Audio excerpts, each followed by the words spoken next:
Bonjour à tous et bienvenue à cette édition de l'interview sur Africa News. La pandémie de coronavirus est loin d'être vaincue. Le monde entier continue d'enregistrer des milliers de cas tous les jours, de nombreuses guérisons heureusement, mais encore de nombreux décès. Le continent africain est le moins atteint, mais pour autant est-il mieux armé si la situation devait empirer? On va en parler aujourd'hui avec le docteur Ibrahim Hassan Mayaki, secrétaire exécutif de l'Agence de développement de l'Union africaine, ODA-NEPAD. Bonjour docteur Ibrahim Hassan Mayaki. Bonjour madame. Alors, vous êtes en Afrique du Sud où le déconfinement est progressif. Pour vous, c'est quelque chose de positif? Oui, absolument. Vous savez, l'Afrique du Sud est citée comme exemple par l'OMS pour deux raisons, comme exemple dans la gestion de la pandémie pour deux raisons. La première, c'est qu'ils ont pris des mesures très tôt pour stopper le virus. Et cela a été fait en tirant les exemples des autres pays, au nord notamment. Et deuxièmement, ils ont mis en place un plan pour aller vers le déconfinement de manière progressive avec des étapes.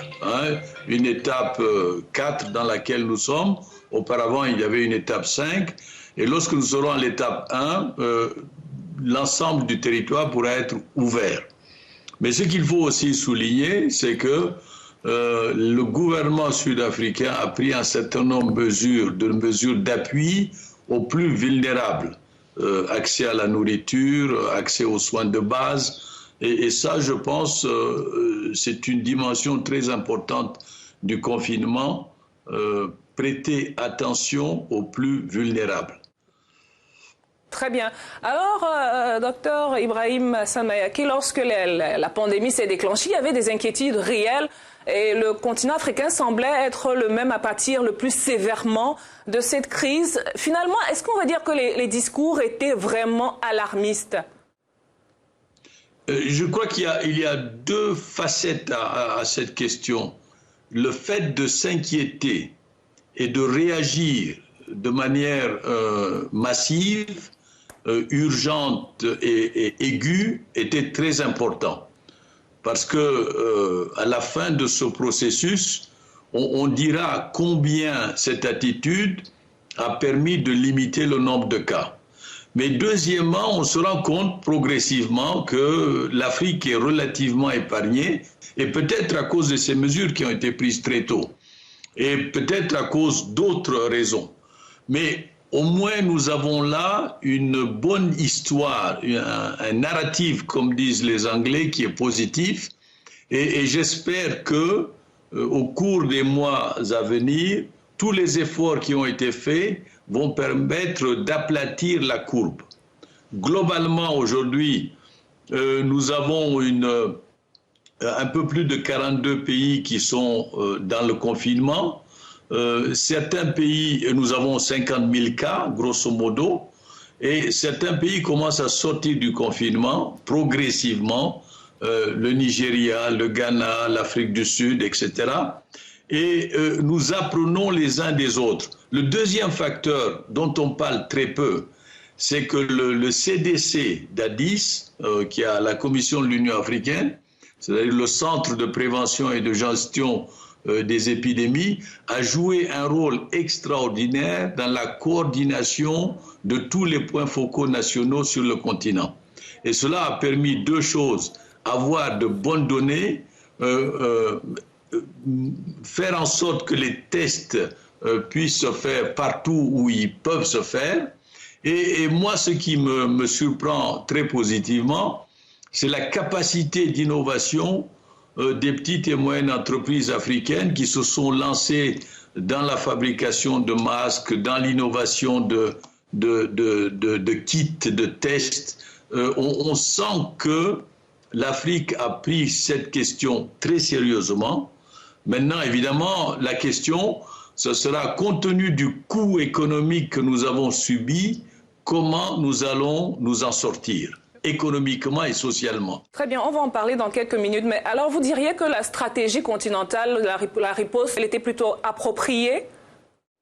Absolument, absolument. Et je crois que, vous savez, dès février, les ministres de la Santé, tous les ministres de la Santé du continent sont réunis à Addis avec le Centre de prévention et de gestion des maladies, des épidémies, et ils ont défini une feuille de route. Et cette feuille de route a été appliquée nationalement avec l'appui de l'OMS. Donc cette réaction d'anticipation a joué un rôle considérable. Deuxièmement, la gestion des données. Vous savez, la réaction à l'épidémie dépend beaucoup de la qualité et de la fiabilité des données que vous avez. Parce qu'en fonction des données, vous pouvez adapter votre réponse et vous pouvez évaluer vos capacités à répondre, que ce soit en termes hospitaliers, que ce soit en termes d'équipement médical, d'équipement de protection. Donc je crois que la réaction a été positive. Et cette interaction entre les entités de santé publique au niveau du continent est très forte. Deuxièmement, et je le répète encore, le rôle des entreprises petites et moyennes qui sont venues dans ce processus a joué un rôle également très important.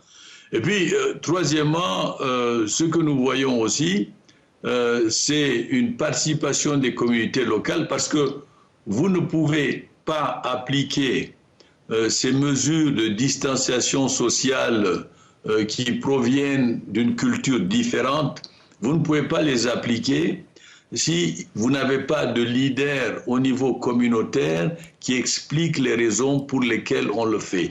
Et la raison fondamentale, c'est sauver des vies en stoppant le virus. Merci beaucoup. Alors, s'il faut évoquer cette question économique, effectivement, en ce moment, on va dire que les affaires sont mortes, les frontières sont fermées. Quel est le point qu'on peut en faire actuellement? Alors, le point qu'on peut en faire, c'est que selon la Commission économique pour l'Afrique, nous perdons quand même mensuellement l'équivalent de 65 milliards de dollars, ce qui est considérable, et qui peut nous mener à une chute de notre produit intérieur brut continental de 2,5. Et ça va réduire les capacités de nos États. Et c'est pour cela que les ministres des Finances africains ont défini une feuille de route visant à avoir un moratoire sur le service de la dette.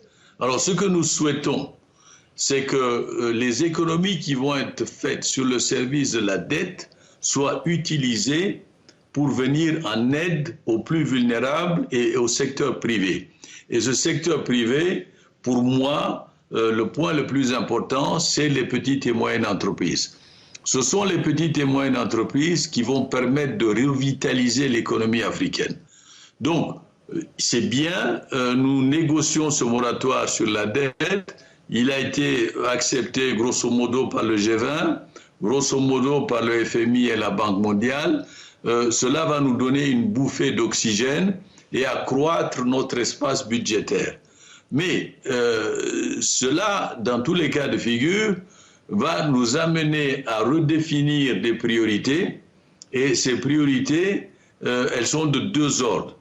D'une part, la mise en ordre de nos systèmes de santé publique et deuxièmement, la redynamisation de nos économies.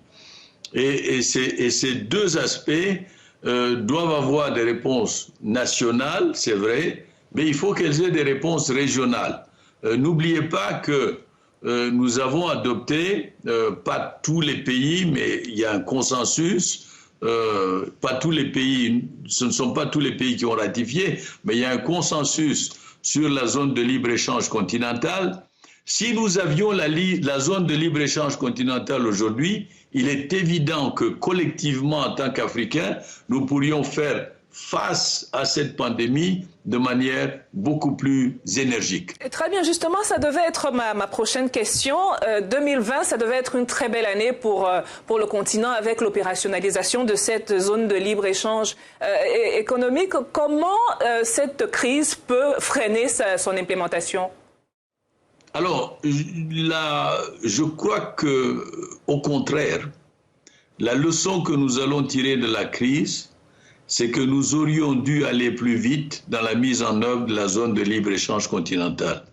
Donc, c'est mon intuition et mon souhait que nous tirions les conséquences de cette crise pour accélérer la mise en œuvre de la zone de libre-échange continentale. Parce que ça va nous permettre de développer nos capacités productives, de compter sur notre marché intérieur et de stimuler une demande intérieure. Alors, j'espère que cela va permettre de stimuler et d'accélérer le processus de mise en œuvre de la zone de libre-échange continentale. Deuxièmement, nous sommes grosso modo des importateurs nets de produits agricoles. Nous importons pour à peu près 55 milliards de produits agricoles selon la FAO. Alors que nous avons les capacités non seulement de produire pour l'Afrique, mais de produire pour le reste du monde. Donc il est temps que nous réfléchissions à des stratégies régionales qui nous permettent d'augmenter notre productivité agricole. Donc vous voyez, nous tirons de cette crise un certain nombre de leçons. Et la leçon fondamentale, c'est que nous avons des solutions africaines et nous avons des cadres stratégiques, mais il faut les mettre en œuvre. Merci beaucoup, Dr Ibrahim Hassan Mayaki, de nous avoir accordé cette interview. Merci à vous, c'était un plaisir. Ok, merci. Merci également à vous d'avoir été avec nous pour cette édition de l'interview et surtout, merci de votre fidélité à Africa News. Au revoir.